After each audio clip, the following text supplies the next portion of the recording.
From the land of lakes, this is 10,000 Takes, brought to you by Minnesota Score Radio. Wally and Eric back for yet another week and yet another month as we slice and dice the always busy, always topical, super saturated Minnesota sports scene. Well, it's October, and all the sports collide in this month. Of course, the NFL, as usual, front and center. And there's two perfect teams left after 4 games. Kansas City, no surprise, they're the Super Bowl champs, back-to-back. Minnesota, the other one. Wow, could we have a rematch of, was it Super Bowl 4? Yeah. Kansas City and Minnesota playing. And that one was in New Orleans, and this one would be in New Orleans. Wouldn't that be poetic your justice? Synergy. But the Vikings would have to win this one. Yeah. As I recall, that one didn't go so well. No, that was the first of 4 dominoes falling the wrong way for Vikings Super Bowl trips. Well, they've looked awfully good so far, except obviously for the second half against the Packers when the defense went into prevent-a-win mode, as our friend Chuck Former used to call it, the prevent-a-win defense. But, you know, I think that the score dictated more the defense that they were playing at that point than anything, and Green Bay took advantage, and Jordan Love did bring them back, although he threw a horrific pass on a first down that it was picked off by Byron Murphy, and it was really a key point in the game, despite the fact that the Vikings had that 28-0 lead. I'd say that play and the muffed punt were the 2 biggest plays of the game, because the muff punt allowed Green Bay to get a little momentum. They got on the board before halftime. And then, of course, the pick by Byron Murphy stopped what could have been a huge touchdown for the Pack. Yeah, I agree. I was over there in Titletown at the game in Green Bay, and there was, about 78,000 fans and a lot of purple in the house. It was a sun-kissed Sunday, fabulous weather day, and, Lambeau's just, it's an NFL cathedral. As you know, you've been there many times, and those were 2 huge plays, because when Green Bay got on the board before the end of the first half, that was a spark. And it did turn into a bonfire in the second half, but the Vikings were able to survive.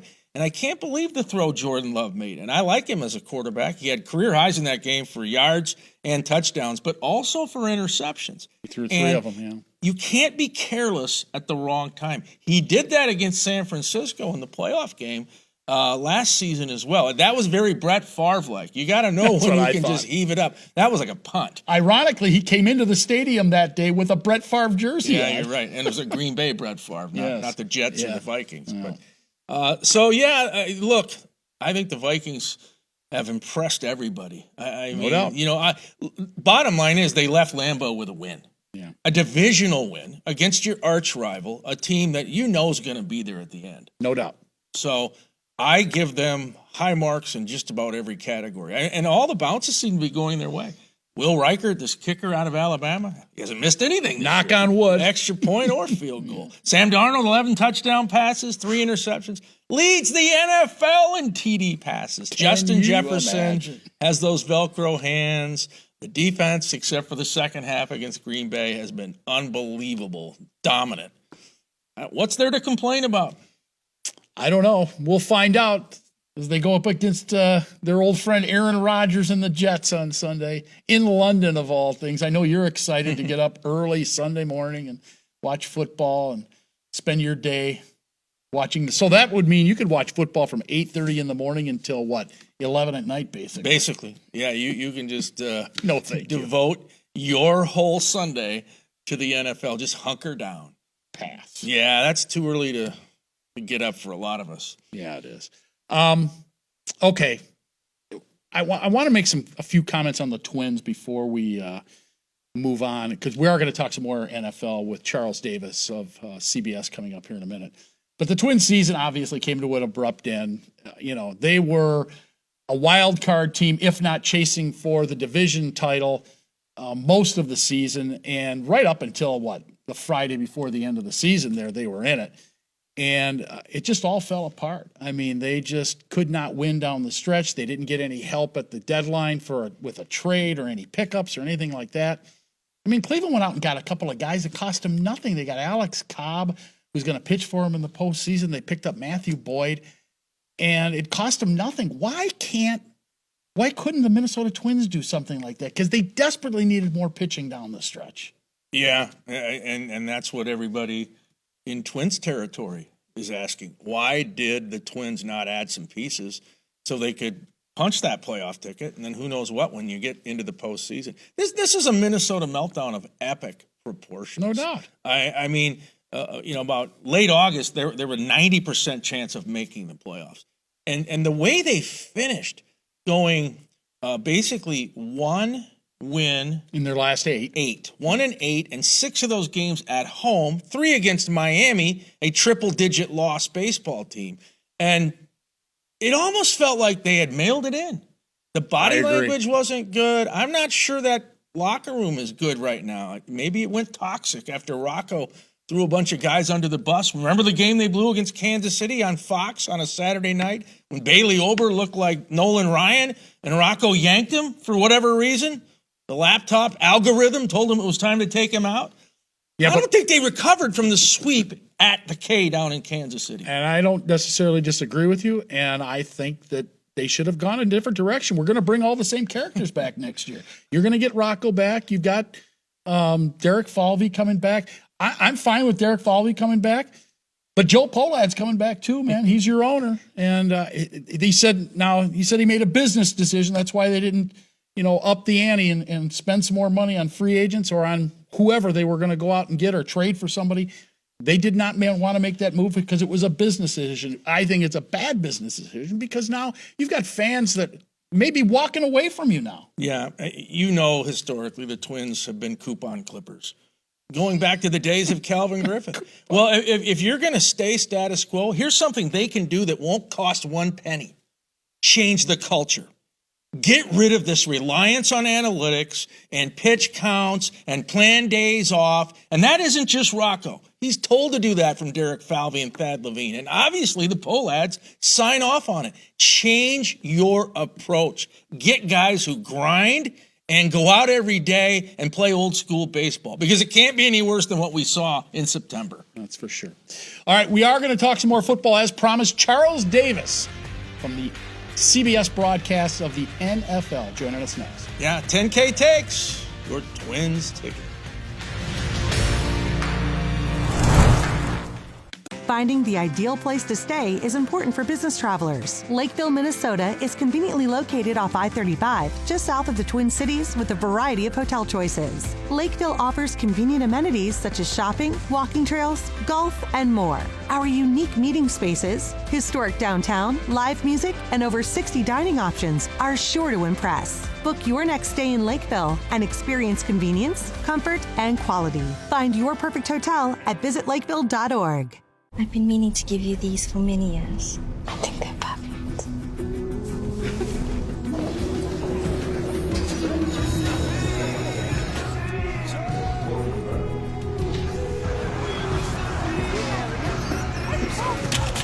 Maya?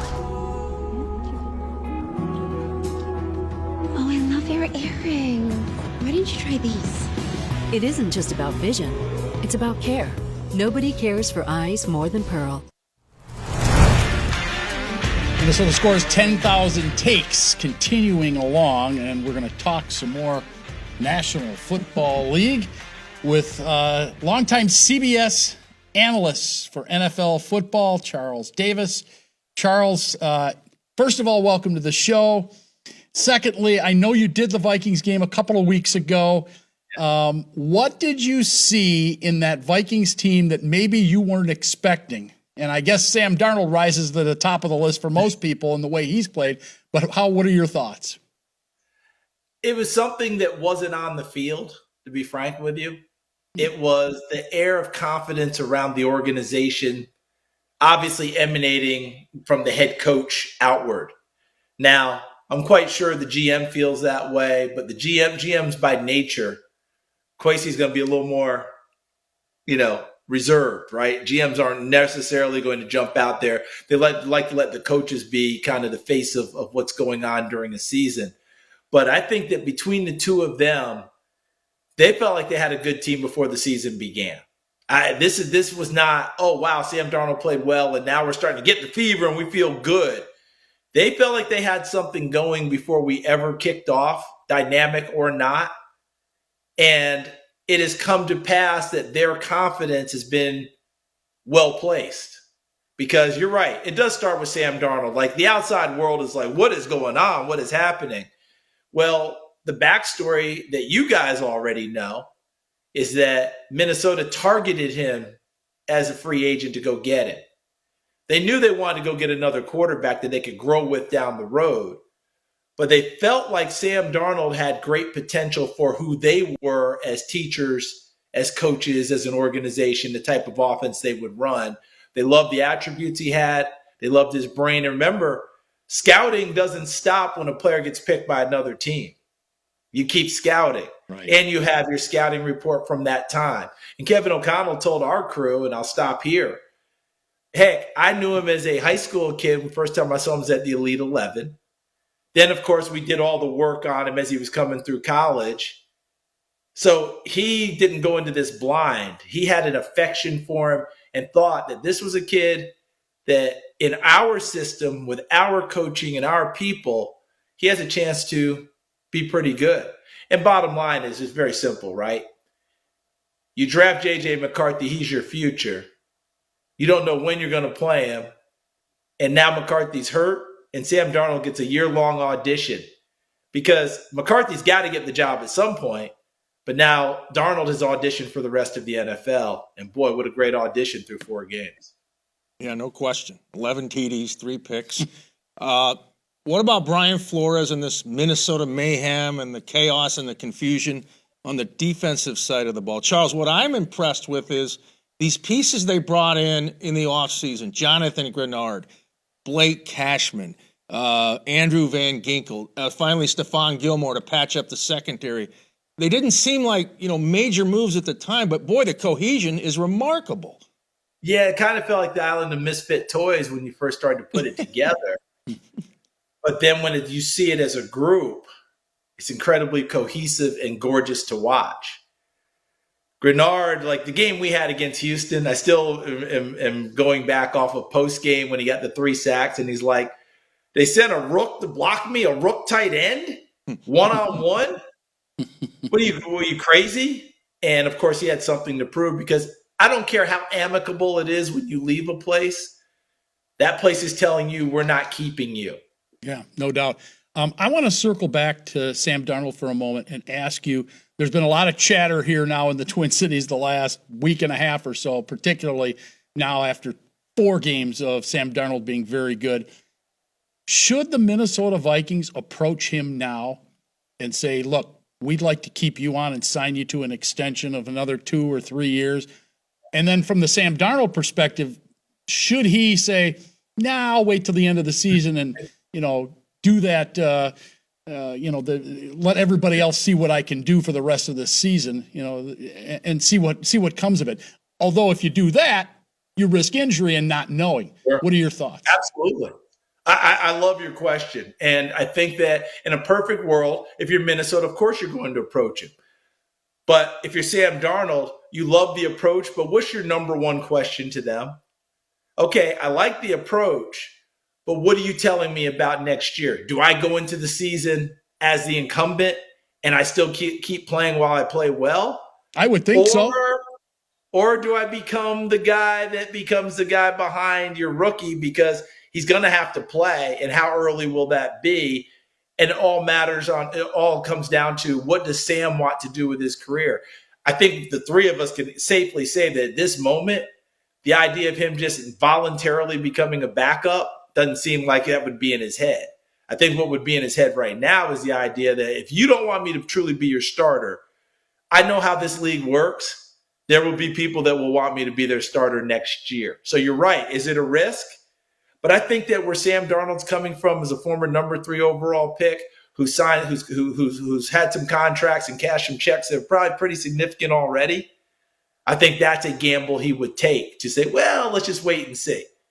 If Minnesota's not going to guarantee me to be the starter. I think he needs to go ahead and play this one out. Now, we know things can turn, but I think right now this is a gamble. If I'm him, It's a gamble I would do. I would ride Tidwell in. I would bet on myself and carry it through this season because he is in the right system with the right coaches and the right people around him, and he's playing at a high level. I would say, if I'm Sam Darnold, I want to make sure that I realize I'm playing with an all-globe wide receiver in Justin Jefferson. So that's certainly something I would put into the equation. I did want to ask you, Charles. And your number 2 receiver is a first-round pick. Yeah, Jordan Addison. And by the way, you haven't gotten your all-star tight end back. No, you haven't. So it can get better. Coming soon. And a running back who can catch out of the backfield. This is a good group of people you're playing with. Yeah. Capitalize on it. I'm not going to ask you what you get paid every year, but are you blown away? You're in rare air. You're an NFL television analyst. Tom Brady he won the NFL TV lottery. Tony Romo has. I mean, he's his own mint.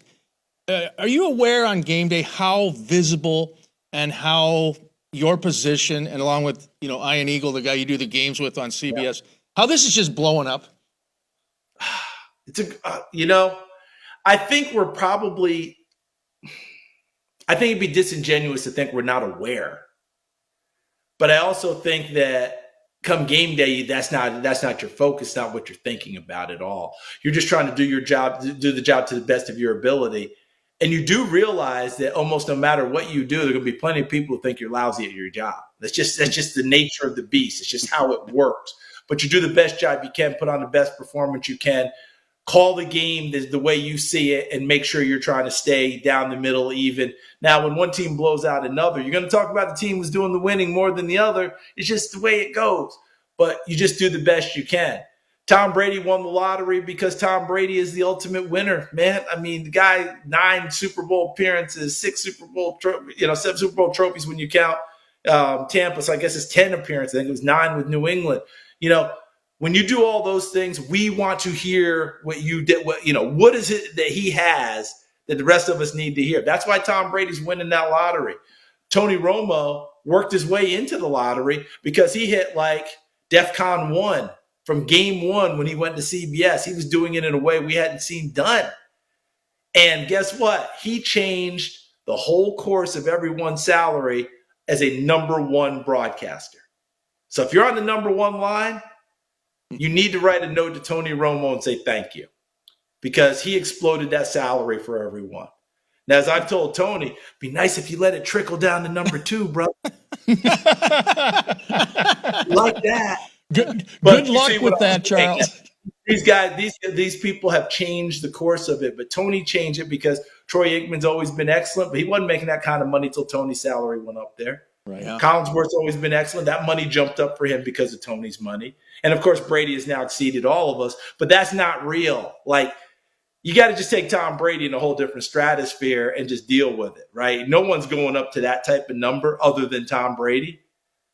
And he's Tom Brady. Like, that's the end of it. And I wish him nothing but the best, because if he continues to get good press and does all that, it just makes more attention for everyone else. And all of us just need to keep doing our jobs the best of our abilities. Well, Charles, we appreciate you spending some time with us and your insight on the Vikings and the NFL and Tom Brady, of course. And I'm sure we will be checking in with you again down the road, especially if the Purple keep winning. Hey, anytime. And it's a fun story to watch, isn't it? Every year when you start the season, you don't know about the team that's going to emerge. And all of a sudden you're talking about more than maybe you expected. Because let's be frank, when the season began, it was Detroit, Green Bay in the NFC North. Could Minnesota make a little bit of a leap? And, And then, of course, the 4th team was Chicago. They were the darlings because they had the number 1 quarterback and they were on Hard Knocks. A lot of people got infatuated with them. Minnesota just kept their mouth shut, thought they had a good team, and now they're proving it. And by the way, your coach, Kevin O'Connell, one person's opinion, this is not recency bias. He's one of the top 5 coaches in the NFL, and I thought that was confirmed last season. Because what he did with that team last season, they could have gone totally south. 3 straight games with 3 different quarterbacks and winning games, 4 different. No, that's not supposed to work like that. This guy can flat out coach, period. Yeah. Thanks, Charles. Thanks, Charles. Appreciate it. Good stuff. Thank you, guys. Take care. Charles Davis, CBS NFL analyst, with us here on 10,000 Takes. Stay with us. More to come after this time. I've been meaning to give you these for many years. I think they're perfect.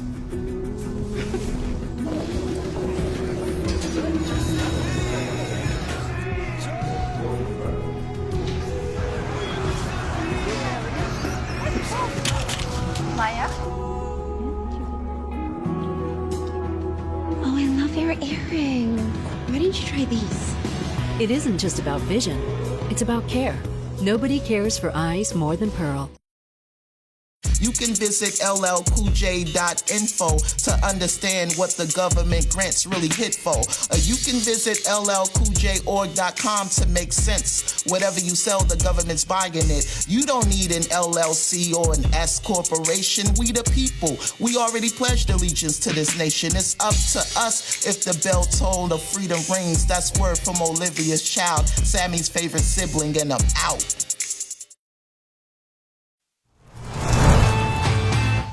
All right, we're going to talk some NBA and some WNBA. First, NBA. Your Minnesota Timberwolves part ways with Karl Anthony Towns. Okay, it's old news right now.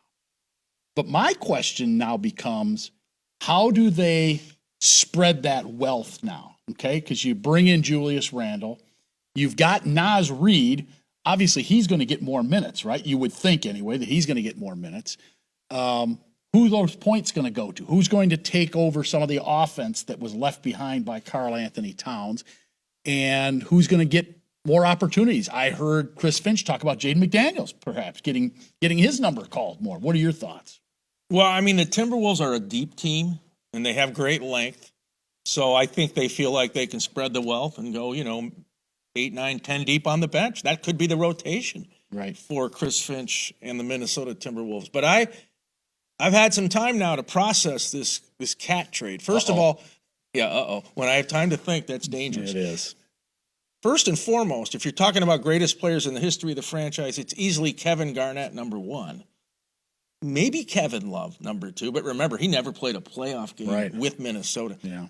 Cat could very well be number two. He's certainly three in my eyes. Now, Ant someday may be number one. We'll see. So you're trading away one of the all-time Timberwolf greats. You were knocking on the door of the NBA Finals last season with him. Right. So from my perspective, I would have ridden it out another year. I agree. And seen if this group, which is pretty cohesive, I think it's a good room, could take the next step. And then if it doesn't happen, then you can blow up the apple cart, so to speak. But they've done it already. Tim Conley, he's like the mad scientist. He's the riverboat gambler. He really does. When he makes a trade, it's a blockbuster. So now if they go to the finals with Julius Randle and DiVincenzo on this group, great. Credit to everybody. But if they take a step back, then they're gonna catch some flack because this is about now winning a title. Yeah. Well, and I wonder too, I had this thought process. Did they think that maybe this mix of Rudy Gobert and Karl Anthony Towns on the floor at the same time wasn't what they had hoped? They did not get enough out of them because they had to take one or the other off the floor at times because it really wasn't great defensive matchup. Just a thought. But if that thought is true, if that premise is true, then that means the Rudy G trade wasn't necessarily a good one. And he mortgaged the farm to get him. That's where I was going with that. Okay, quickly, WNBA, your Lynx. Obviously, it's been a very good season for them. Any thoughts on as they get towards the end here? Yeah, they're in the Final Four. Congrats to Cheryl Reeve, Nafisa Collier in that group. I feel like they've flown under the radar despite all the success they've had. It's all been Caitlin Clark in Indiana, Angel Reese in Chicago, and then Asia Wilson in Las Vegas. Asia Wilson is the top player in the WNBA, in my opinion, and Vegas is going for a three-peat. But I think somebody around the league, a lot of the media pundits have slept on the Lynx. We'll see if they make them pay. Yeah. All right, more to come, including the always interesting, sometimes controversial takes of the day. That's next. Stay with us. Finding the ideal place to stay is important for business travelers. Lakeville, Minnesota is conveniently located off I-35, just south of the Twin Cities with a variety of hotel choices. Lakeville offers convenient amenities such as shopping, walking trails, golf, and more. Our unique meeting spaces, historic downtown, live music, and over 60 dining options are sure to impress. Book your next stay in Lakeville and experience convenience, comfort, and quality. Find your perfect hotel at visitlakeville.org. I've been meaning to give you these for many years. I think they're perfect.